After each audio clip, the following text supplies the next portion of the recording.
The 4.1 kilowatt EcoFlow DELTA 3 is a battery that I received a couple of months ago from the company themselves. And I thought to myself, how can I best use this? Now, for one, of course, if you're, say, like my parents, you're retired and you're traveling around, you've got a caravan, or you're doing a lot of camping and hiking, then this battery is absolutely perfect for you, particularly for camping, particularly for caravans. But in my situation, I've used it for numerous other purposes. One of the things I've actually begun using it for is charging my sauna, or charging our sauna that Shanna uses, which is really, really good for her chemotherapy, for her cancer treatment. And saunas are just awesome in general. But hey guys, I'm just in the one-person sauna right now. It's a one-person infrared sauna. You can get one of these really cheap. In the United States, you can get one for about $1,000 US. In Australia, about 1,700 Australian dollars. In Europe, similar. I mean, obviously you guys have some great saunas in Europe, but these little infrared saunas, they're great because they use a small amount of power, a lot less than your steam sauna. But when the sun's gone down, there's no more solar powering my house. I don't have a home battery. So what that means is I have to pay to run my sauna when the sun's gone down.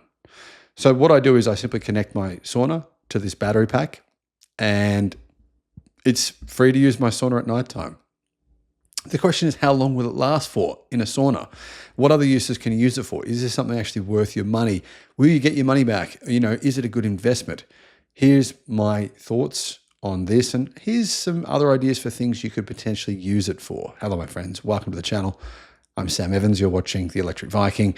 Guys, I'll be in Newcastle in 2 weeks' time doing a presentation on Tony Seba, robotics, the future of energy, and my personal journey. So I'd love for you to come. Very exclusive event here in Newcastle. Saturday, the 15th of March from 3 to 5 p.m. I'll be speaking here with just a couple of other speakers. Very small event. So you can meet me in person. You can actually have a look at my EV as well, the Xpeng G6. Test that out. I'll put a link in the description below to the event. I believe that the tickets will probably sell out very, very quickly. So if you're from Sydney, from Brisbane, from Newcastle, make sure you click on that link as quickly as possible to get in. I think there's only around 30 tickets left at this point in time. I'll put that link in the description and I'll see you there. I already had a 1 kilowatt EcoFlow battery, which has been good. I used that 1 kilowatt battery when the power went off here at my house. So the power went off, it went off for 2 days. I used that battery to charge. I have 2 fridges here, and it charged one of my fridges, and it meant that everything that was in that fridge was totally fine to eat. I could continue using that fridge during that period of time. But that's all I could do. I could only power one fridge during that period. I couldn't power anything else. With a 1 kilowatt battery, it's just not big enough when the power goes out. I got this a week after the power outage. If I'd had this at that time, it would have been perfect. Now, the truth is, my brother in Melbourne and some other friends of mine have had the power go out numerous times from trees falling down on the power lines. A battery like this is a way better idea than getting a generator. I mean, with a generator, for one, you've got to refuel the thing. You've got to refuel it with petrol or diesel. They're loud, noisy. This makes no noise. It's extremely quiet. You could probably have it in your bedroom if you wanted to. And you can just charge it from solar. The great thing is solar is free.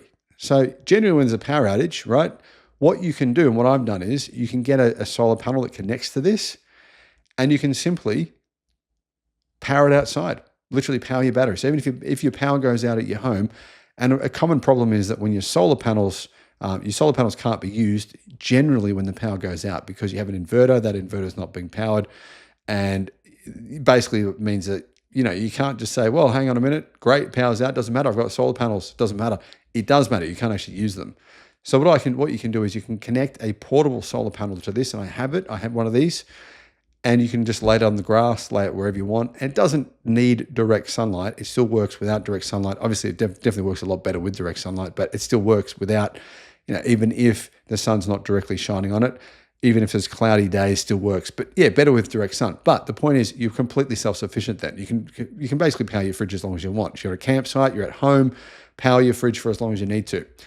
it would have been perfect for me, and I'm sure it will be in the future. This is what I plan on using it for, to battery backup for numerous different things, numerous different purposes. But aside from that, one of the things I've been using it for is not just the sauna, and I found that I can run the sauna for approximately 4 hours.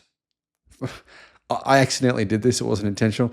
I can run the sauna. It's a one-person infrared sauna. I can run it for about 4 hours using this one battery. Gives you an idea of how much power you need to run a sauna. So 4.1 kilowatt battery runs my infrared sauna at about 65 degrees Celsius for around 4 hours. We also have been using it to run our ice bath. Basically what we do is, as soon as the sun goes down, the ice bath switches to the battery backup power, and then doesn't cost us anything to continue to cool down the ice bath, to keep that cool in the evenings when the sun's down. That's the other option you have. So there's a couple of different options. Now, some people I have heard actually plug in their own fridges. What they'll do is, as soon as the sun's down, they'll actually have their battery just sitting next to their fridge, and they'll just switch it over. You can actually get a timing switch to do this. You can get an electrician to do this if you wanted to, so it's automatic. But this is another option to, if you want to. If you've got a big fridge that uses a lot of electricity, you can just every single night, you can have this your battery plugged in, and during the day it charges from solar. During the nighttime, you're running your fridge. Could even run your dryer. That's probably a really good use for it. If you're getting home in the evening and you can't dry your clothes, so you've washing your clothes doesn't cost that much to wash your clothes, but using a dryer, a clothes dryer, that's expensive. And so I've heard of people doing that as well, actually plugging them in and running their clothes dryers off the battery.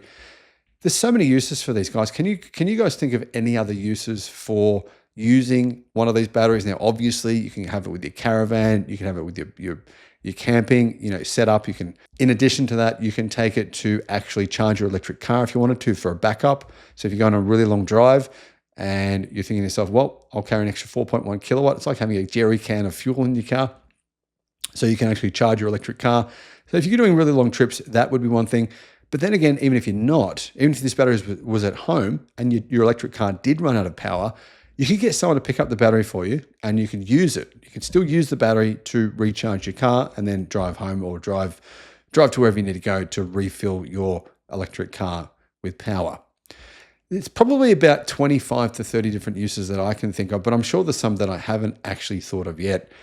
What I do with this battery pack over the next 6 months, 1 year, 2 years, I'm sure there's going to be other things where I say to myself, hey, in a minute, I've got that battery. I'm going to use it for this. And it's kind of a cool feeling to know you're not necessarily, if the power goes out in particular, you're not just totally screwed. You're not looking around at everyone else going, we're all out of power. And you start stressing out. You start thinking to yourself, what am I going to do? Options as well. Other than powering the fridge now, if the power does go out here, I'll be able to power some lights and the fridge and a few other things if I need to. But I'll probably just power the fridges and a couple of lights in order to have the bare minimum, because you never know how long the power's actually going to go out. There is another option, by the way, as well. If your power goes out at home, if you've got an electric car, you can use vehicle to load. If you've got a Tesla, they don't have vehicle to load. But if you've got any other electric car, you can use vehicle to load, and you can buy an adapter plug and you sort of plug that in to where your DC port is, and that you can use that as essentially a power point to send. The average with most cars is between 2 to 4 kilowatt of electricity, which is actually quite a bit. So that's another good backup as well. But this is much more portable, and this is really useful for a lot of different purposes. I think considering the fact that these are relatively affordable, I think they're a bit under 5,000 Australian dollars, so about 3,000 US dollars. To me, they seem like a way better option than buying a generator, which how often can you use a generator, right? Think about how many times you'd use, actually in the real world, you'd use a generator. It's kind of stupid. You go out and you buy a generator. When the power goes out, you think, great, I'm buying a generator. This is really great. And then you're never going to touch the thing again until the power goes out. So the problem with the generator is, one, you've got to pay for the fuel to go into it. Two, what are you going to use it? Maybe every 6 months, once a year. But with a battery like this, you can literally use it every single day, and it's quiet. It's so much better value. When I saw during the power going out, people going and buying all these generators, I thought, guys, that doesn't make sense. I don't really get why you do that. It's such a useless piece of equipment. It's just really, in my opinion, it's really only useful for one particular use case, whereas a portable battery like this is useful for, many, many different use cases. Guys, let me know what your thoughts are, your experience is. So far with me, this battery has worked flawlessly. I've had no problems with it. I've been able to basically power everything. I've been able to put in my fridge into it. I've been able to put in, large devices like the sauna, the ice bath. It's got multiple power points on the side of it. So you're not limited to just plugging one thing in. You can actually plug in multiple things. You can set up a timer on there if you want to just run it for a certain amount of time. So there's lots of options here, which some of them, to be honest, I haven't used. But there's one thing I have used, which is a good option. That is the app. I've been using the EcoFlow app, and this enables me to turn the battery on and off, or to actually charge the battery when I want to. So rather than actually finding the battery, let's say you're at work or something, and you want to charge the battery because it's sunny outside, you can just, on the app, just press a button and you can actually start charging it from wherever you are. So the app is a really cool idea, very, very simple to use, very easy, I've found.